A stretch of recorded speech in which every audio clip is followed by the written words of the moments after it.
Ellie, die ontzagwekkende meervreter.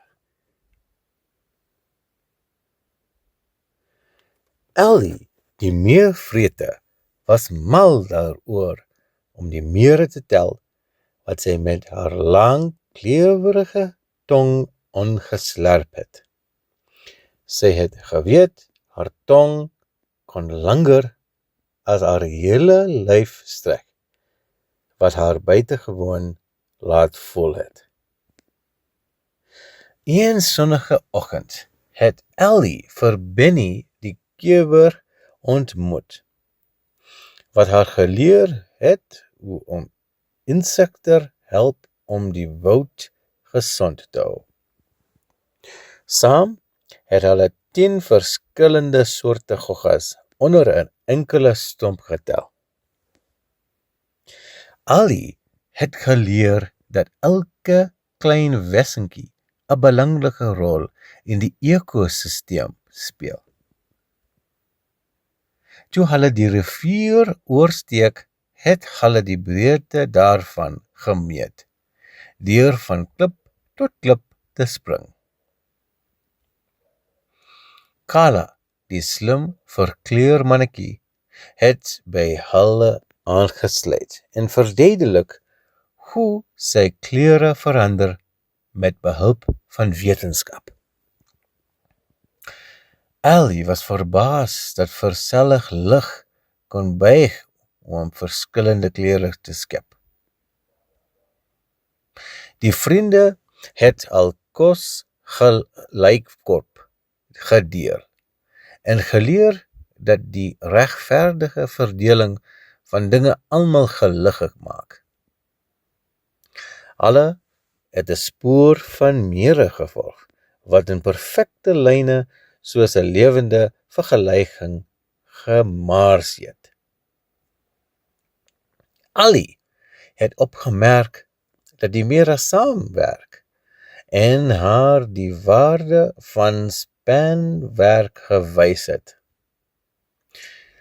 Toe dit gereën het, het hulle bereken hoeveel druppels 'n plas volmaak wat groot genoeg is om te spat. Dodo, die eend, het al gewys hoe water van verre afrol dankse spesiale oilies. Ellie het totiens gesê vir haar vriende en teruggegaan land toe om 'n termite oop te ontdek.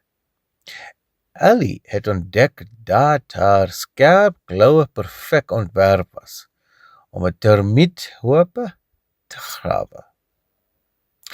Die nag het nader gekom en Ellie het die sterre in die nag getel en gewonder hoe ver hulle was.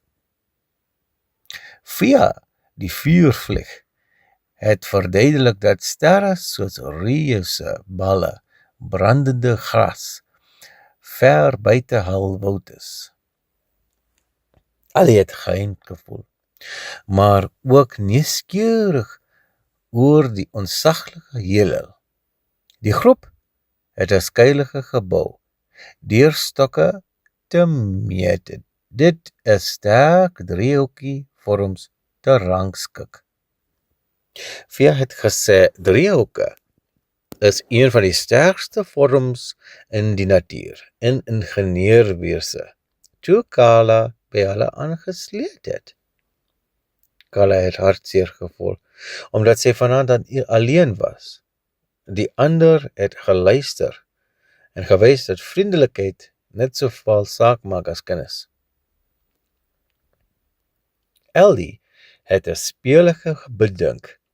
Hulle het voetspore vergelyk en gemeet wie se tree die langster was.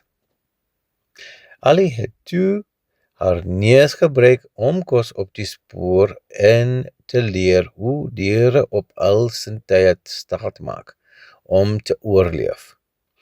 Saam het hulle klein probleemtjies opgelos, soos om bessies te deel deur eenvoudige optelling te doen. Aan die einde van die dag het Ali besef dat leer, omgee en verkenning die lewe 'n avontuur maak. Met haar vriende langs haar het Ali geweet dat nuuskierigheid en vriendelikheid die grootste ontdekkings van almal was. Baie dankie dat u ons boek gelees het. 'n Spesiale dankie aan ons foto bydraers.